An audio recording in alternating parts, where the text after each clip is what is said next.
পরম শান্তি আজকের পুরুষার্থ 2031 বেহদ কে বেহদ কি পরম মহাশান্তি।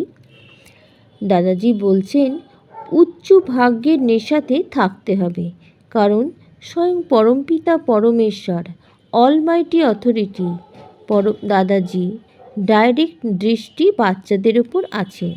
আর দাদাজি সব সময় আমাদের সঙ্গেই আছে। এই জন্য আমাদেরকে কতটা আনন্দ খুশিতে থাকতে হবে।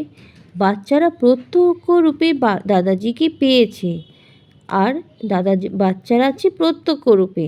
আর আমরা যত বাচ্চারা এগোবো সামনের দিকে, ততই পরিস্থিতি নতুন নতুন রূপে আমাদের কাছে আসবে। এই জন্য আমাদেরকে পেপার মনে না করে লিফট জেনে আমাদেরকে সমস্ত কিছু ইজিলি পার করতে হবে। আর বাপের শ্রীমতে আমাদেরকে চলতে হবে।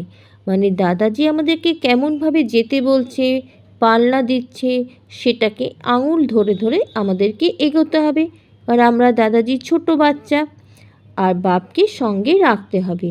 তাহলে আমাদের সহজ হবে এই পথে এগোনো। আর এই পথে কখনো আনন্দ, উৎসাহ, খুশি, ধৈর্য, নিশ্চয়, দৃঢ়তা, শক্তি যখন আমাদের থাকবে, তখন আমরা বাপের সাথেই থাকতে পারবো। আর আমাদের উচ্চ ভাগ্যকে স্মৃতিস্বরূপ করে তখন আমরা উচ্চ লক্ষ্য রেখে পুরুষার্থ করতে পারবো। তাই আমাদের কখনো হেরে যাওয়া যাবে না, দুঃখ কষ্ট পাওয়া যাবে না। হালকা হয়ে পুরুষার্থ করতে হবে। সব কিছু দাদাজিকে সমর্পণ করে দিতে হবে, আত্মস্বরূপে স্থির হয়ে। আমাদের ধৈর্য ধরে বাপের সঙ্গে আত্মস্বরূপে থাকতে হবে। সফলতা তখন আর বিজয় তাহলে আমার পায়ের মধ্যে এসে পড়বে। পরম শান্তি।